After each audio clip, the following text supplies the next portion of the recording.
Well, good evening to everybody who has joined us. Thank you very much. My name is Jim Fowler. I'm the Vice President for Enrollment Management at Salve, Regina University. And this evening, we have gathered to discuss the Newport MFA, which is our low residency MFA in creative writing at the university. A really wonderful program that is a unique offering, both in terms of how it is offered, but also in terms of the types of people that we expose you to, including a wide variety of accomplished authors, as well as folks in publishing that can assist you as you go through the process of trying to tell your story. And really that's the goal of any MFA program, is to make sure that we empower you to tell your story. And each and every one of us has a story to tell. So it's exciting to be here this evening.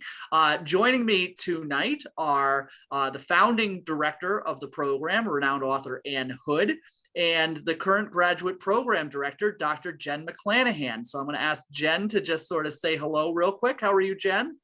Doing great. And we're so excited to have everyone here. And we're really excited to talk about the program. We're getting ready for our June residency. So it's a happy time for us. And this is when we get to soon see the students. So Anne and I are really excited, and we're excited to tell you more about this program, which was Anne's beautiful brainchild. Yeah, thank you all for being here. I'm really excited that so many have come to hear us sort of brag and talk about our wonderful MFA program that, although yes, I'm the founding director, Jen and I birthed this beautiful baby, and our fingerprints are all over it, and we can't wait to tell you more about it. Yeah.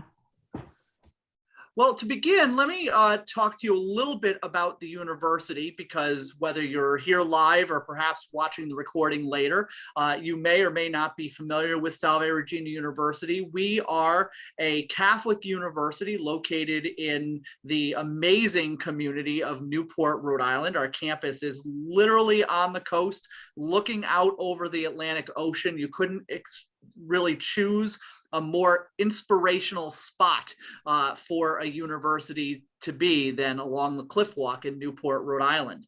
The Oceanside campus on which we sit includes 7 contiguous 19th century estates. And amongst other exciting factoids about the university that are interesting, we tend to be a site for a lot of filming. And as a matter of fact, just within the last month, when we've been on campus walking around, we've bumped into film crews from HBO that are filming a brand new series in Newport, oddly titled The Gilded Age. Don't know where they came up with that one. An incredibly creative title for something filmed in Newport, Rhode Island, but that's the type of community in which we function. The university itself prides itself on our size and our ability to provide close personal attention to our students and strong mentorship from our faculty. And certainly the hallmark of this program is the strong mentor experiences that you'll be able to have with both the full faculty as well as the guest faculty.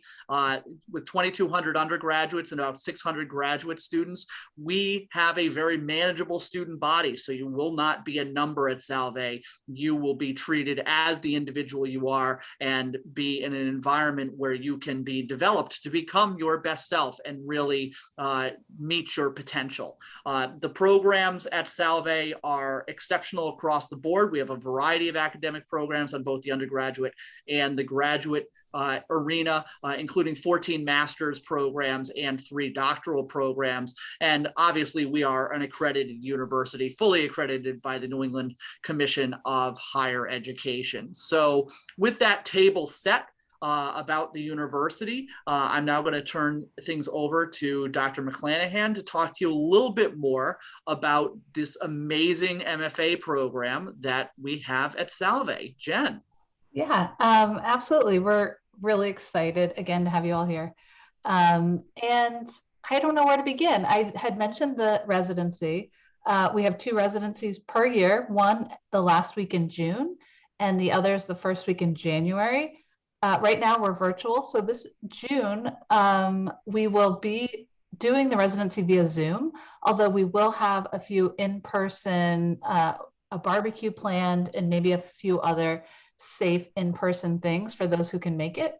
And actually, I think we've done a really good job with the Zoom residency. And right, we've kind of rocked it. We're pretty proud of that. What do you It's think? really been going well. We've come up with so many fun things. We have an amazing faculty who have gone above and beyond. We have something called drop-ins or hangouts, and the faculty makes themselves available and shows like their writing rooms and takes them for walks around where they live and where they're inspired. We have coffee or cocktails with them. We are really looking forward to being in person. We hope, if the public health, continues to improve, we hope in January we'll be back on campus. But as much as it was, kind of scary and to start with Zoom, we really, I think right away, it worked out beautifully. And so we're all looking forward to just seeing each other's faces again. Yeah, so true. And just to clarify one thing you were saying, Anne, I think it was your idea, or maybe one of the faculty members, that when we're on campus, we get all those moments where we get to walk to class together, and those, have lunch together and have those informal conversations. So when you mentioned the drop-ins, that really was our way of replicating that, and it ended up being more intimate and casual than we, I think, had anticipated. Yeah. Right. So I do think that aspect went really well. So we have the academic piece, but then we were able to capture the magic of what it is like to be in person. And then, of course, we're excited to be in person again when we're able to be, right? I thought I might talk about how we started. Oh, please. Yeah, right. Just a little Absolutely. bit of history, and then you can catch us up on all the rest. But wow, more than 10 years ago now, I was approached by the then provost at Salve, Regina, to talk about developing a low residency MFA program. And I'm sure many of you know, because here you are at the information session, but I'm going to just take a brief moment to explain what a low residency means, really. Typically, and for many, many years, if you wanted your MFA, you had to move to the college for 2 to 3 years and go as a full-time student. And that really eliminated so many wonderful MFA candidates, people with young children, people with jobs that they couldn't leave to up and move and give up 2 or 3 years of their lives financially, people taking care of older parents, newlyweds, retired people who just didn't want to move to Iowa or the middle of California or somewhere in Florida, who wanted instead to mostly be at home and still be able to get that wonderful MFA experience. And so a low residency program was developed in Vermont originally, and then slowly began to spread. There's now many of us, but it took a while before people understood what a wonderful option this was. So basically, you get the same experience without having to give up your life, give up your responsibilities, give up your job, and move somewhere. You come to campus just twice a year, as Jen was saying, for a week in January and a week in June. And during those weeks, you are super busy. Your stories are being workshopped with a small group led by a faculty member. You are hearing readings and craft talks by visiting faculty. We've had everyone from Alice Hoffman, Andre Dubus III, Garrett Conley, Melissa Febos, who just got a wonderful review in Sunday's New York Times Book Review. Coming up, we have Paula McLean, who wrote The Paris Wife, and Jane Hamilton, who was a 2-time Oprah book selection. So we tend to get those writers who you love to read and who'd love to spend time with, and they come and you get to hear them talk about their craft, hear them read from their work, and to mingle with them a little too, in addition to our wonderful faculty. There are many opportunities to be together in smaller groups. We offer something that no other MFA program offers, which is a cross-genre workshop. So for an hour every day, our poets, nonfiction writers, and fiction writers meet, and one of our faculty members leads a cross-genre workshop, which means they explore something that everybody can do. This time it's going to be all poetry, an all poetry one, so that our fiction and nonfiction writers are going to try their hand at poetry too. We've done ones on the short form, including haikus and flash fiction. We've done one on reviewing. So it could be anything. The faculty member picks the topic and you go from there to the workshop with just the people in your genre. So it's really a packed, fun, intensive, creative, inspiring week. And when it ends, you are assigned a faculty mentor with whom you work for the next 5 months via email or Zoom or phone, however you work it out. And you basically send them packets every month filled with your work that they review and critique and get back to you on. And so you're busy, but you get to continue living your life and accomplishing the other things in your life that need to be taken care of. So we always look forward to those 2 different weeks together in January and June, but a lot of your work is done one-on-one with your faculty member from home. So I was asked to develop this because I had taught in so many of them. And what I did was I took all the things I loved from the 6 or 8 different low residency programs where I had taught and eliminated all the things I didn't like so much that some of them did, and added the things I wished we had and made what I think is the perfect program. It has everything that I dreamed of, that Jen and I have worked so hard to make happen. Mm-hmm. We have small classes. We have faculty that are proficient in both fiction and nonfiction and or poetry. So they get to teach many genres and to show our writers that the sky is the limit with what you want to write. We have these amazing guest faculty coming, so you don't just work with the faculty. Oh, here's who's coming in June. Yeah. That's Jane Hamilton, Emily Bernard, and Paula McLean. And this is Johnny Temple, who's the publisher and editor-in-chief of Akashic Press. We also always bring publishing people, agents and editors to talk to you. So the guest faculty and the agents and editors who come are the things that I always wished the other MFA programs had done that they don't. And we bring them to you so you really understand what it's like to be in the writing world and to understand how to get published and what magazines and book publishers, agents and editors are looking for. So we launched 3 years ago, I think, Jen. Mm-hmm. Yeah.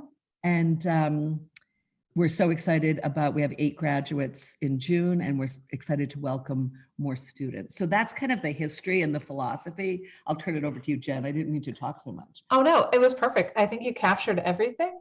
And then one other thing I'll add about the cross genre is sometimes it's faculty expertise.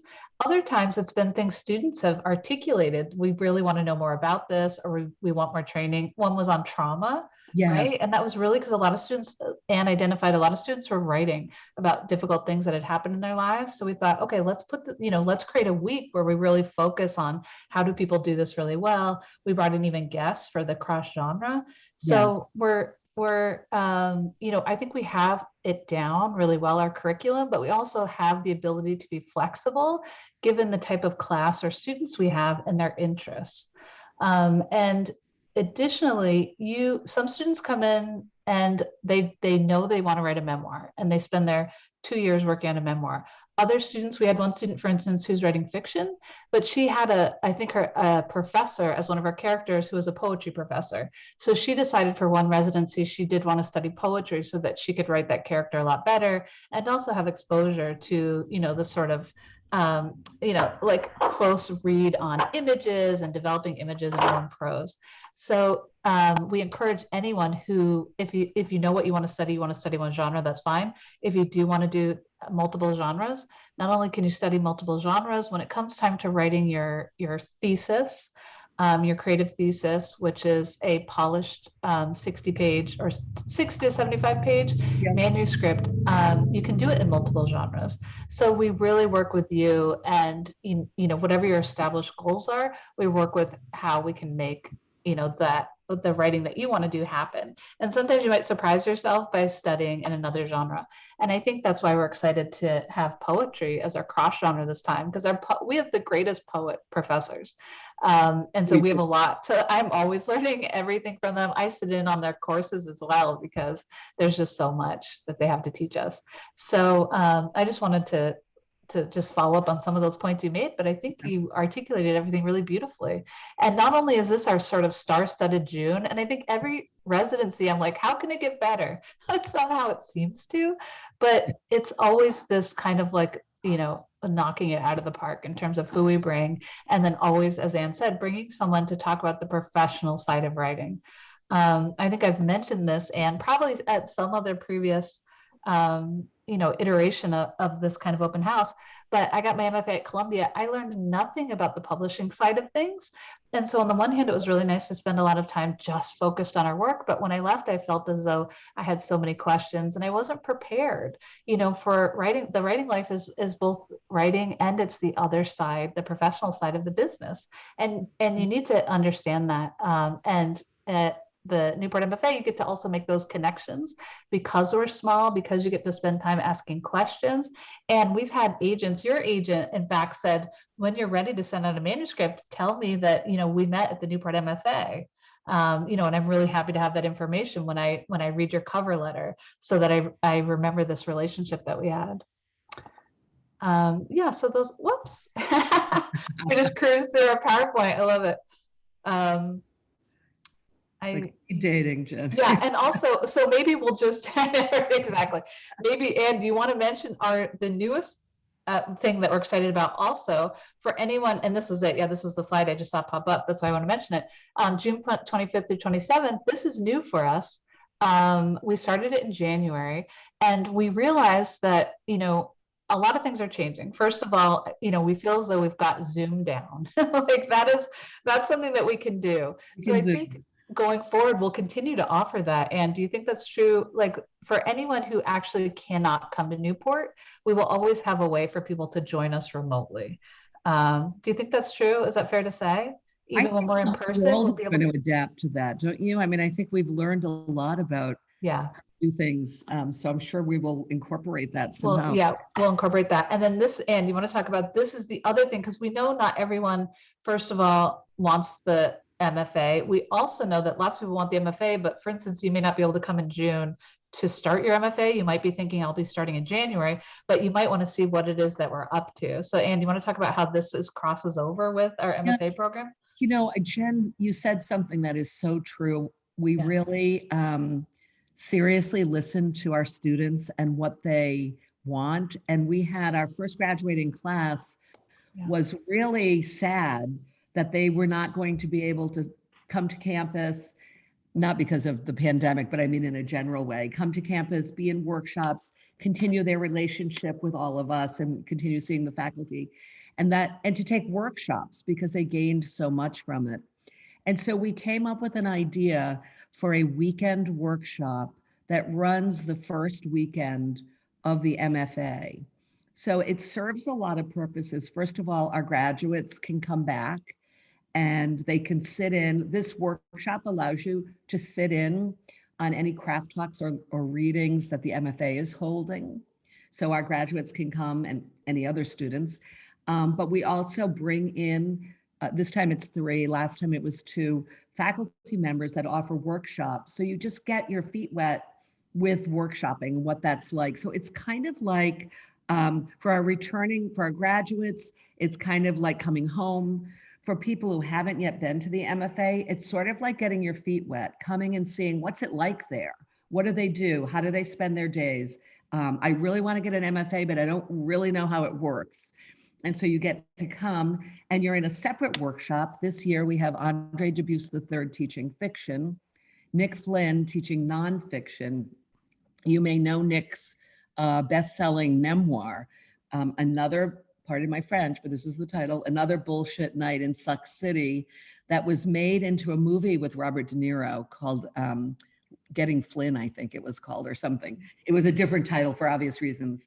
And for the first time, we're trying a young adult workshop with the best-selling writer, David Yu. And so if you wanted to try the MFA, you're not ready to start in June, or June is just a month and a half away, this is a great opportunity for you to come and see what we do. You would be either in Andre, Nick's, or David's workshop, but you would also be mingling and mixing at the readings and craft lectures with all the MFA students. Mm-hmm. So you get to see what we do there. It's just a good opportunity, and you get to meet some of our graduates, many who are coming back for the weekend. So great opportunity to just kind of get a taste of the MFA. Right. And with all of our workshops, we have a range of students either getting your feet wet in terms of the MFA or in terms of what does it mean to be in a workshop setting and have your work sort of publicly, edited and talked about by your peers. But we also, as Anne was saying, have our graduates in those workshops. So there's a range of people with various experiences. And all of our workshops are this way, that we have students who are at different levels because everyone has something they bring, whether it's life experience, whether it's workshop experience. Some people I know, I've fielded questions. Some people feel as though I have a lot of experience. Will I be challenged? Yes. Some people say, I've had another career and I've never been in a writing workshop, but I've always wanted to write, or I've written a little bit on the side. So our workshops accommodate everyone, and everyone is brought up to speed in terms of what's the vocabulary, how do we talk about work very quickly. So even if you're someone who goes to Grub Street and has worked on your manuscript for a long time, this workshop is another sort of incubator in which you really get focused work in these small cap to 8 student workshops. So it's for anyone, so wherever you are sort of in your journey, just as our MFA program is as well. Yeah, that's a great point, Jen, because I know a lot of people wonder, will I fit in? Like who's in the program? And so I can say that it is such a wide range. We have some people who are right out of college, but that isn't the majority. So there are some people in their early to mid 20s. And we also have many people who have retired. And then we kind of have everybody in between. So it's really the whole range, which I think gives such a rich experience to the workshop. Somebody told me once, you should have a friend from every decade, like someone under 10, and you should have a teenage friend and someone in their 20s, all the way up. And although we don't have them that young, we do have quite a range of ages and experiences. We also have people from all around the country. We have someone in Colorado, Texas, Indiana, Florida, everywhere. Obviously, when we first began, we were very heavy on the New England area and Rhode Island and Massachusetts in particular. But as we've grown, we've really spread out, and you'll meet people from really all over the country. And we have people who majored in creative writing or have even published. And we also have people who went to college decades ago and wanted to write, but just life got in the way, whether it was a career that was demanding or dedicating themselves to family. And it's their time now to come and finally write that novel or get that memoir that they've been wanting to write finished. And so you really will find somebody of every age, every geography, and all experiences. And our handpicked wonderful faculty, we're partially selected because they're such good teachers and have taught people in all these different experience and age levels. So you are in very good hands with them. Jen, I know you have a PowerPoint. Do you have anything with the faculty on it? Oh, you know what? I'm not sure. I don't think actually we do have the faculty, but we can pull up the faculty page to talk about everyone. Just so you can see who they are. Yeah. Yeah. They are on our faculty page. And not only do they have experience with people at every kind of level, but also they're just so fun, it seems like a silly thing, but I think, Anne, you were so intentional about the fact that they were writers who are accomplished. They were teachers, because sometimes the greatest writer in the world could be the worst teacher, right? You're suffering in a workshop with them and you think it's going to be the greatest experience. But also the idea that you love spending the classroom time with them, the lunchtime with them, the drop-in session with them, because they're just so fabulous. Yeah, I know there were many qualities that I was looking for when I was considering faculty. Obviously, it was success and skill as a writer and publications. Obviously, it was teaching experience, and we have such a wide range of that, from undergraduate to graduate to writers' conferences, all sorts of things. But one of the things I wanted was people who were friendly. I know that sounds like, how important is that? But I have to tell you, our students so appreciate that they feel completely comfortable going up to any faculty member and asking a craft question, asking a process question, or just sitting down and talking. So I think the friendliness cannot be talked about enough. It really sets us apart. No matter how well published or famous the person is, I made sure they were also really friendly, so you can learn a lot from them. Yeah, and I think that's a huge part of why our students who have graduated want to keep returning, because we're able to build this kind of cohort magic of students, faculty, people feeling comfortable, and people just not wanting to go. I know, and like we feel the same way when a residency is wrapping up and we get to see everyone. It's always really hard to say goodbye. And then that's the other thing I meant to mention earlier too, when you were talking about the low-res MFA, there's Alden Jones. She's another one of our fabulous faculty members. She won a Whiting Fellowship to go to Cambodia and Vietnam next year. So exciting. Yeah, which is a huge fellowship. Huge fellowship, right. And she's great about talking about, what it means. She teaches, not only for us, she also teaches at Emerson. She just published a book within the last year, and she is a great resource for how do you get fellowships as a writer? How do you have different adjunct positions? How do you manage a family and publish and, juggle it all? And I think the low-res MFA does a really good job of modeling what it's like when you go into the real world and have to fit your writing in with all the other demands for your time. Whereas if you're in a full residency, you're fully immersed, and there's something to be said for that, but you don't get to practice what it means trying to fit writing into your day. This is great because it's some of our past guest faculty too. Joyce Maynard, everyone just loved her craft talk. She was here with us in January. Yeah. And Paula is going to be in conversation with me on the first Saturday night. So definitely if you did apply to the MFA program and came in June, or if you decide to try that writer's weekend, that will be the Saturday night. I'm talking with Paula about writing and her new book and the really interesting way that she wrote The Paris Wife. I'm not going to spill the beans, but it's really fascinating. Oh, neat. And then Bernadette and Bill are two of our beloved faculty members. Yeah, Bill won a Guggenheim recently and a Maine Book Award. He writes fiction and nonfiction. And there's Whitney Scherer. She was fabulous. Everybody fell in love with her.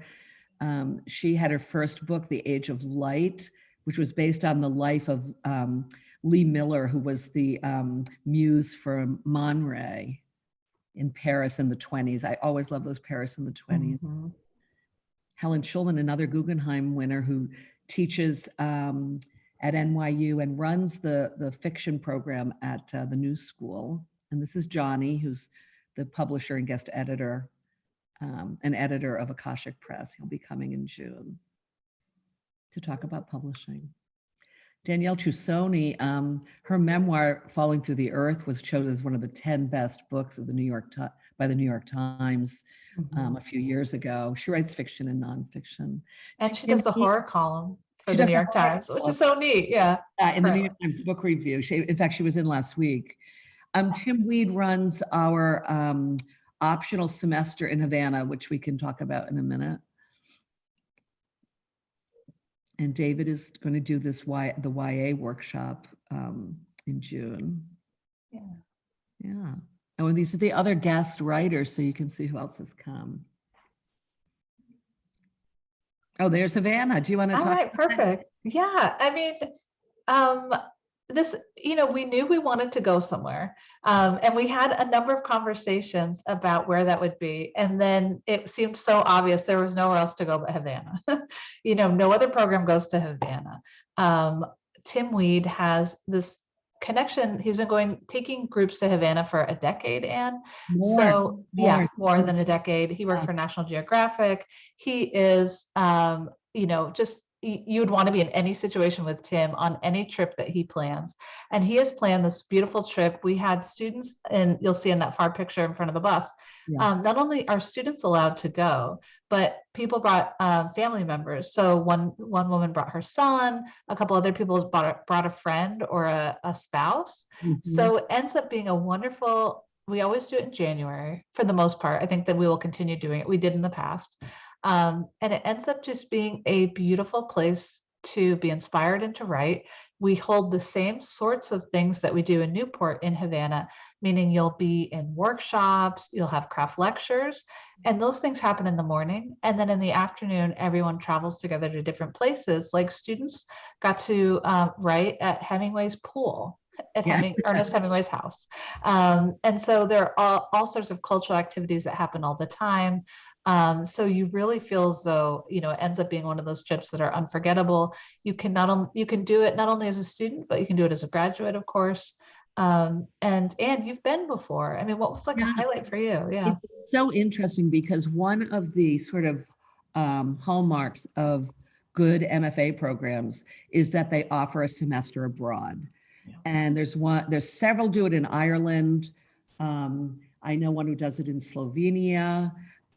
There was one that no longer does it. The program doesn't exist anymore, but they used to go to St. Petersburg, Russia. There's one in Prague. And so we were thinking about where should we do that, because we want to be considered one of the best MFA programs, and all of the good ones offer a semester abroad. I do want to stress that it's optional. So if you're someone who's like, I don't want to go to Cuba, or I don't like to travel, that's fine. It's still in January, we're still on campus, and the program is still going on. This is optional. People love it though. So I had the good fortune of doing 2 writers' workshops before the MFA even started under Tim and Alden Jones' tutelage. They ran a writing workshop in Havana, and I got to teach in it twice.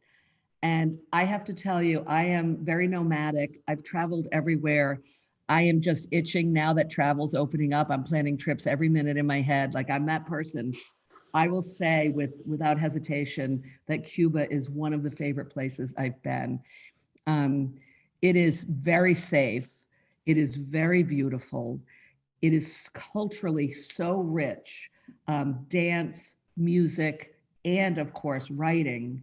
And the writing, when we go there as the MFA program, we send 1 faculty member with Tim, or 2, depending on how many people sign up, so that your class size is, doesn't get too big. And it is just something that everyone who did go, I think 8 students went, 6 or 8, they said it was life-changing, like they will never forget it.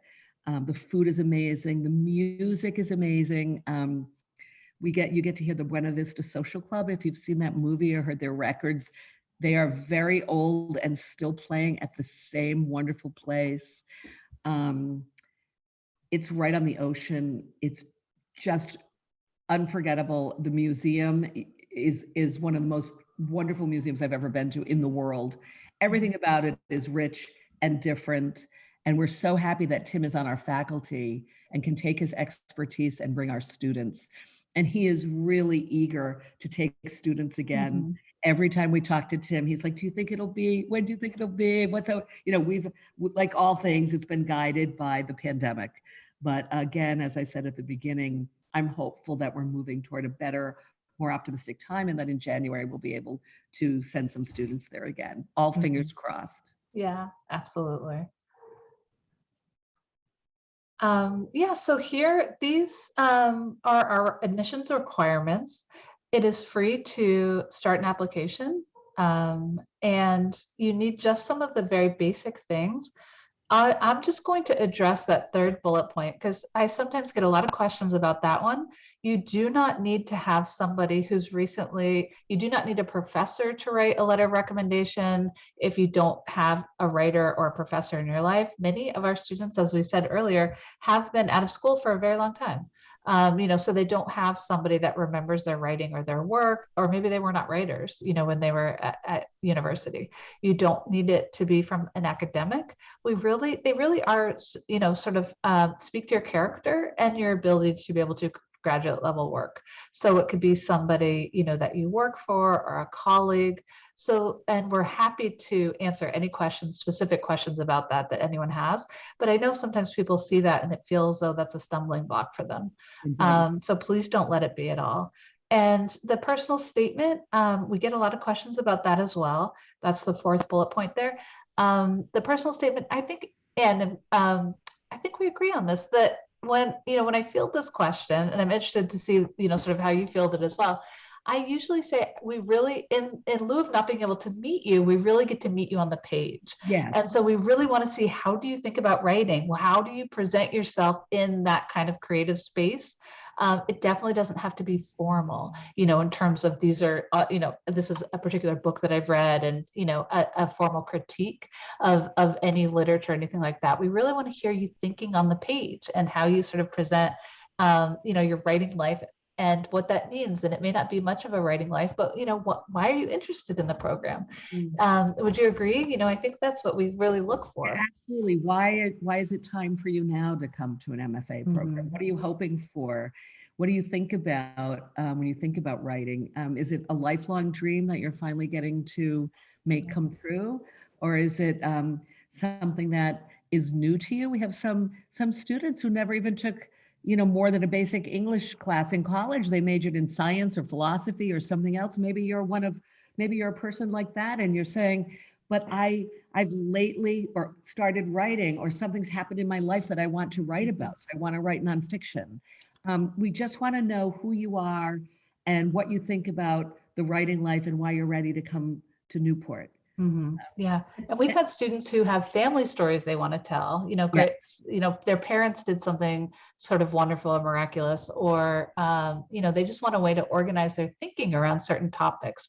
We also have people who've just come into writing during the pandemic, who suddenly were able to create, that kind of space for writing and realize it's more important to them at this point. And we also have other students. I know Lindsay, I see you here on the call, who are, majors. Lindsay's here, yeah, who are majors in English and creative writing. So, we have students sort of in all positions who come to this. So we just want to hear, where you're coming from and what you're thinking about. And then your creative writing sample is very straightforward. It's just in the genre that you hope to do your first residency in. And it's up to 25 pages if you're a prose writer. You can also, there's no minimum requirement. Sometimes people write very short pieces and that's all they have. That's absolutely fine with us. You can also do more than one piece. And we're happy to answer any specific questions about that. And there's the cost, 2021. So room and board, shared or private. Most students do choose to have a private room. We are on campus, which is really fun. We do a big, we always do when we're together, a big back to college pizza, but we do it in Ochre Court, which is, one of the mansions, the Gilded Age mansions that are on campus. And we stay in dorms, which is really fun because, again, it's sort of back to college, especially if you've been out of college for a while. And those are really nice. They, I think, all have their own bathrooms in the dorms and air conditioning. Yeah. And then we stay at the Viking Hotel in the winter, or it will be some hotel. It has been the Viking in the past. And it's always just so fun, to be able to have that space away from family or away from the other demands of a day, to come to campus, to be together, to have that kind of, or to even do it on Zoom, to have that kind of writerly companionship, and a space that you say, this is mine, I'm writing, like this is sort of my 8 days to do that. And those are the deadlines. So of course we accept students twice a year. So it depends on what residency you want to apply to, or you're prepared to apply to. So it'll be May 15th for the June residency, and then November 15th for January. That says January 2021, but it's always the same every year for any of the January residencies. Yeah, and then of course graduate studies can answer any of the questions, and then there's my email address at Salve. And I'm always happy to answer questions.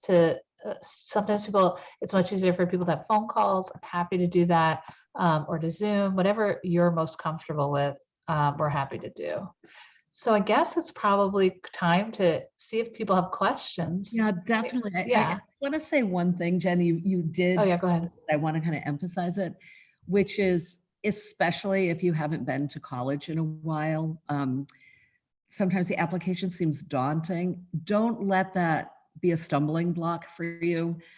We work with you. We like that we have people who are from all different times and places in their lives. Yeah. And so I got an email. I always email people who have started the application to say thank you for starting it, and we hope, if you have any questions. And I sometimes get, I'm so glad you wrote, because I don't even remember my professors anymore. How can I get a recommendation from them?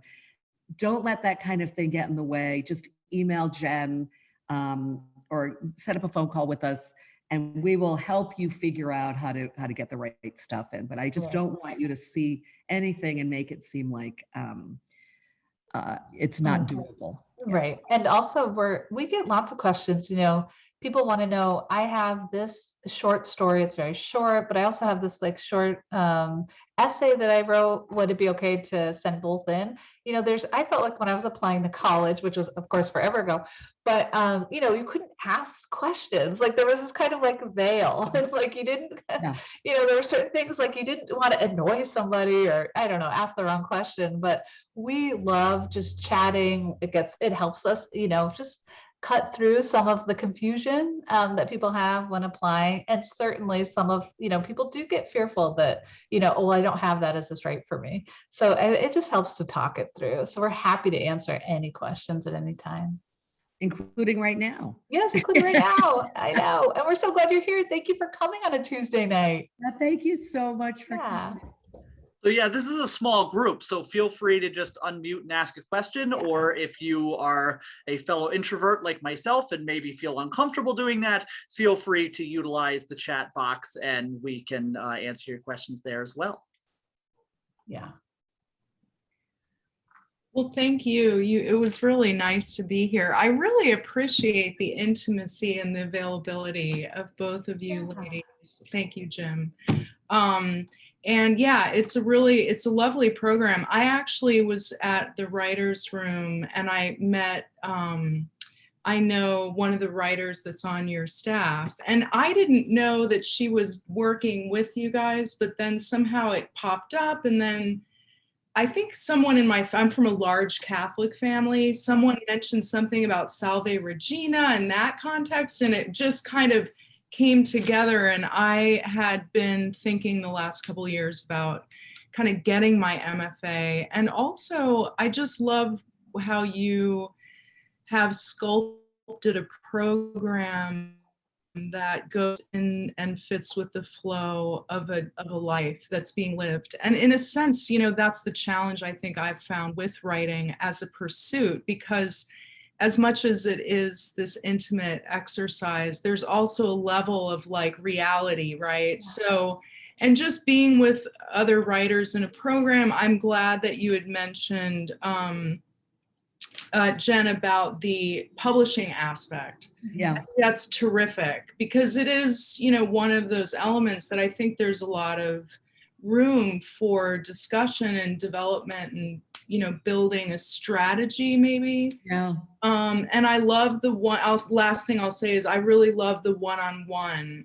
How does that work? Could we say anything more about how those people are assigned? Is it a conversation that we have with like maybe Anne and a couple people that are heading it up, and then discussions about choices, who does what and why it might be a fit? Would be my question. Oh, yeah, that's a good one. I think we're both looking at each other like, who's going to take it? First of all, it's so exciting for us. We have a YouTube playlist, a YouTube channel. If you search MFA YouTube, and we did a video, like a short film of our residency online. And in that film, you'll see us popping champagne and announcing the mentors. We have this mentor match day. It happens during the residency. It happens toward the end, always like Thursday, Friday of the 8-day residency. And you don't know until that point. It's not that it's a well-guarded secret, but we spend a lot of time, and when we meet with faculty, we really are thinking through, what is this person working on? Who will they best, work with? And sometimes that is somebody who might write like you, or it might be someone who we think can push you in a different direction or add, help you add depth to your writing. And so Anne and I and the faculty all choose together. You do not get to choose who you work with until your final semester when you're working on your creative thesis. You can choose anyone to work with. And part of that is, we've been doing this for a little while now, so we're really thoughtful about who would work really well with which person.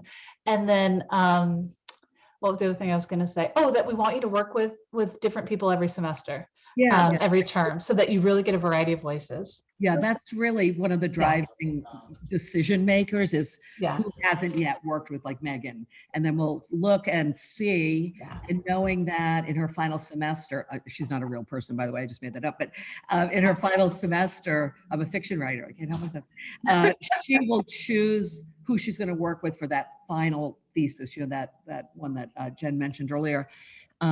So we want you to work with different people for different reasons, but just also, I find this was one of my things at the other low residency MFA where I taught, they would let people keep working with the same person.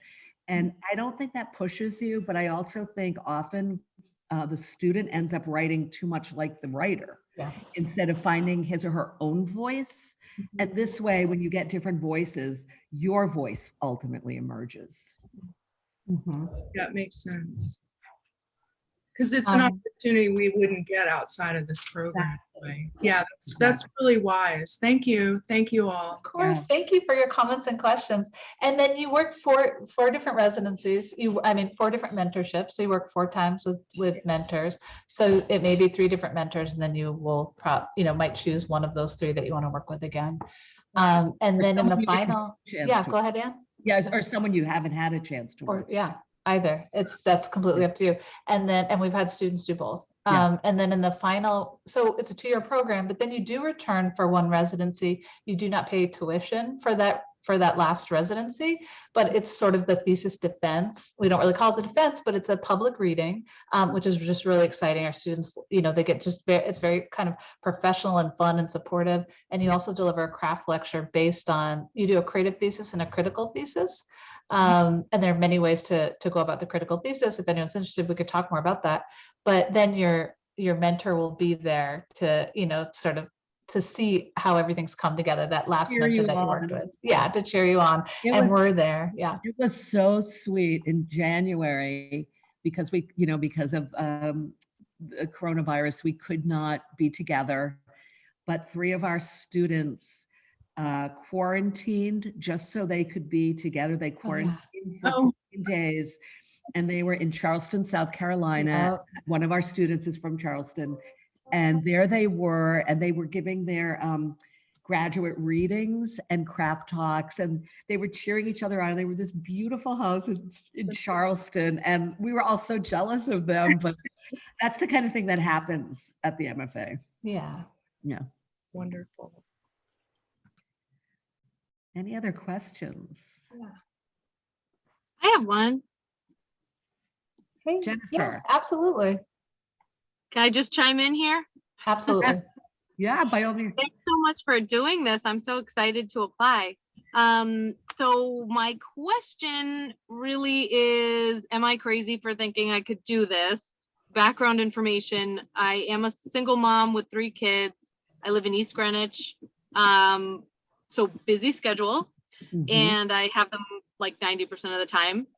I have been a professional photographer for about 15 years, and my kind of looking towards my next chapter, I have always wanted to write, and I have 2 tracks. One is historical fiction.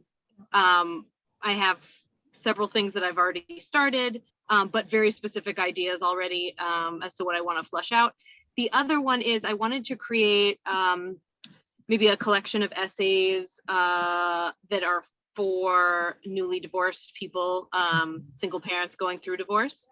So I had originally liked the idea of doing like an online community, but it's just so time intensive. So I was thinking ultimately maybe like an Untamed for, which is very ambitious, but an Untamed for like single parents and people going through divorce and that struggle. So anyway, it's just, that's like me in a nutshell, but I don't know, is that like insane to think that I could pull this off? No, I don't think so, but I'm always very optimistic. But Jennifer, one of our long-term goals, and we have it started, and of course with the pandemic, everything had to kind of shift a little bit, but we would love to have a historical fiction track actually, where people could, really focus on that. Although we don't have enough students yet to do that, 3 of our faculty write historical fiction. So you would rotate through those faculty members who are very conversant in that and knowledgeable about it.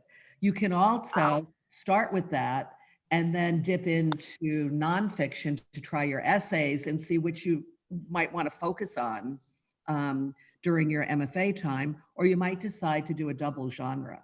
So that's the kind of thing it's hard to know, yet, but I think you would start maybe in one of those, with one of those historical fiction faculty members, and then the next time try essay, unless you so fall in love with what you're writing, you say, no, I'm actually going to stick with this.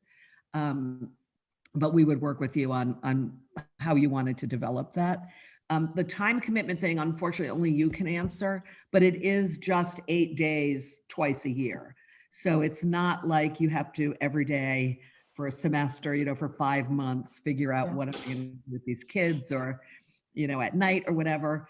And although we, of course, encourage and technically require students to be on campus, we have had students have to go home at night for various reasons if they live nearby. And so that's something we could talk to you about and help you with. I think I could manage the 8 days for sure.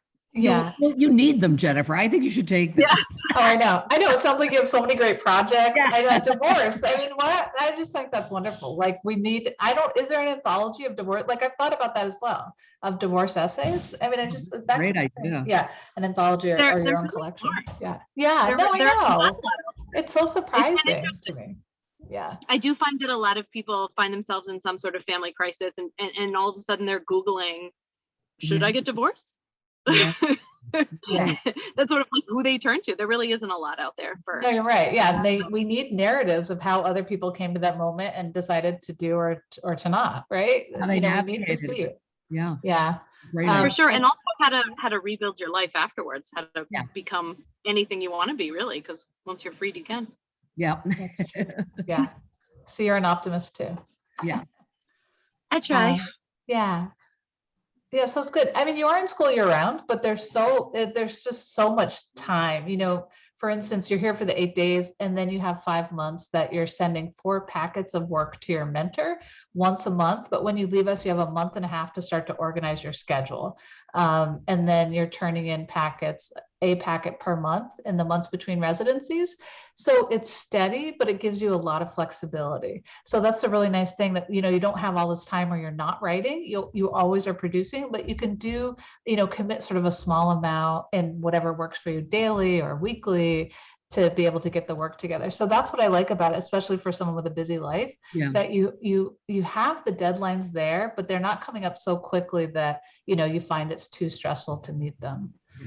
And if life ever does get in the way of life, you can take a leave for, a term if something like really happens, and return to us, so that it's not as though, oh gosh, do I have the next 2 years where I can 100% be committed to this program for 2 years? If there's a term that you need to just bow out, you just pick right back up. Yeah, we've had several students who take a semester off for whatever reason, a career change, a life change, moving, I'm going to be moving. I just cannot possibly do all this. So that's always a possibility if you need to. Yeah. I have one other quick question, if I can. Sure. As far as the past, like students who've come through the program in the past are concerned, have you had anyone do something other than becoming a writer, like perhaps teaching? And then have you had any students who've come through this program and not gone on to publish their magnum opus? Like, I guess what I'm wondering is how, if I put in the work, like how much can I count on? I know you can't guarantee anything, of course, unfortunately, there's no guarantee from any MFA program in the world that, you're going to end up with a book contract, but we do everything we can to help you make that happen. I think it was last time we had the New York Times editor of the Modern Love column come and talk to our students. And then one of our students got one of the tiny Modern Love stories published. And so we do everything we can to explain what needs to be done, to have editors tell you what they're looking for, to help you with the process. The work of writing at a level where you're going to get published is really up to you, but that's what you're here to learn to do, you know. We've had students getting published. We've had one student in McSweeney's 2 or 3 times now. Yeah. All sorts of places. So they're out there. They, you know, we're only 3 years young, so we've only had 2 graduating classes. And so their futures are still being written. Yeah. But they're very Great. optimistic and they go on to do different things. Some students want to teach. Yeah. The MFA is a terminal degree, which the kids in the car, that's great. The MFA is a terminal degree, so you do have the qualification to teach on at a tenure track position at a university. Having said that, those are very tough positions out in the world right now. So we definitely can't guarantee, that would be your next, your path once you graduated. But if that's what you wanted, you do have the credential for it with the MFA, meaning you don't need to get the PhD in creative writing to be able to teach at the university level. So some students pursue that. We did have a student too. Actually, John's doing the PhD in humanities at Salve. Did he tell you that? Yeah, John McDade. So we have a couple who've gone on to PhDs. That's what they want to continue, with their studies.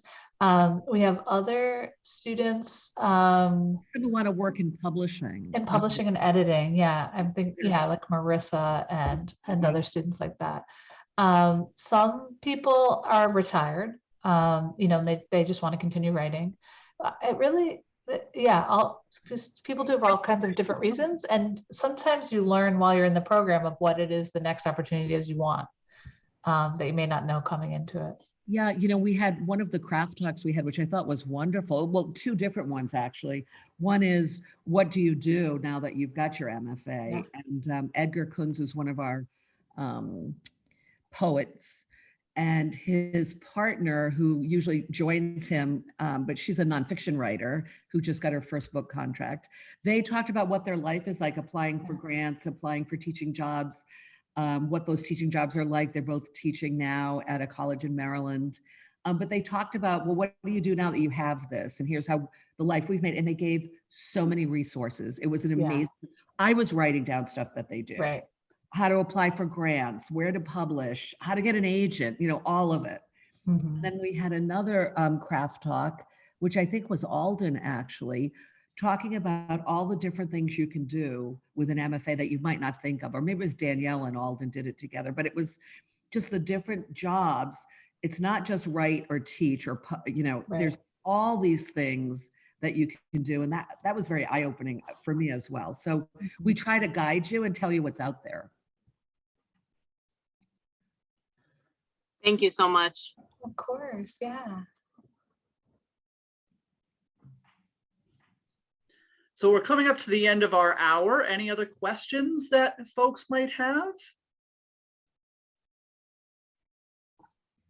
Jen and Ann, any last pearls of wisdom that you'd like to impart about the program or about the process? Jim, it's so funny you should use the word pearls, because 2 people here were knitting, and that gets you like super duper high on the list for admission. I knit the whole time. You don't have to, it's not required, but I always am the one sitting during readings and stuff knitting. So I can't wait. I hope you apply and come, because I'd love to see what you're knitting and knit with you. Oh, absolutely. And that was one of our drop-in sessions during the virtual residency. Come knit with Danielle Trusoni. Danielle, Bernadette, and Anne all had their knitting, and we talked about writing. Just doing that as a way to get to writing. And in fact, the last time we were all together, Danielle Trusoni, she's the one who does the horror column for the New York Times Book Review. She didn't pack any warm clothes for some reason, even though it was January. Yeah. And so she went to the knitting store and she knit a sweater during the residency that she then wore every day. As soon as she finished. It was amazing. It was super, like big chunky sweater. So it was pretty quick and it was so cute. Yeah. Anyway, I noticed the knitting and I'm so excited. I love that. Yeah. But and then we're here. We're happy to answer questions via email, as we said, or phone call or Zoom, whatever works for anyone who thinks of something they didn't get to ask or just didn't feel as though comfortable asking it. Yeah. If you feel like, here it is, I don't even know the date because I'm still in, what are they calling it now? Blur's Day. Yeah. But if you think I really want to do this and I really want to come in June, but I don't feel like I can get my application together by April 15th. you should talk to us about that, because sometimes we can give a little wiggle room with that. So if you're excited to come in June, don't let that be a deterrent. We'll see if we can work with you. We like to keep our classes small and intimate, but we always want, the opportunity to read your work and see, where you are in your writing life and if we're a fit for you. Yeah, exactly. So Yeah. we hope we see your application or see you actually at the MFA residency in June or in January, or maybe at the weekend workshop if you just want to see what goes on there and you're just curious. Maybe that's your first step, but we'd love to see you. Well, thank you all for a wonderful conversation. What a great way to spend a Tuesday evening in April. And to Anne and Jen's point, certainly we hope to see all of your applications for the program, or at the very least to see you at our June Writers Workshop, which based on the speakers and the folks that will be there to assist you really will be an outstanding usage of your time, and I think very instructive as you begin to tell your stories. Everybody have a wonderful evening. Good night. Thanks, everyone. Thank you, Jennifer. Thanks, everybody. Thank you, everyone. Great to see you. Thank you, Jim, for setting us up. Yeah, Jim. And that's one of our buildings that Jim is in, right, Jim? Oh, it's so nice. Yeah. I Very know. fancy, Jim. Yeah. I like it. I'm coming. Just for There you go. Yes, exactly. That's not even the nicest one. No. I'm gonna write my period historical fiction in that. Exactly. Exactly. There you are. Very inspiring. Good night, Have a great everybody. night. Good night. Thank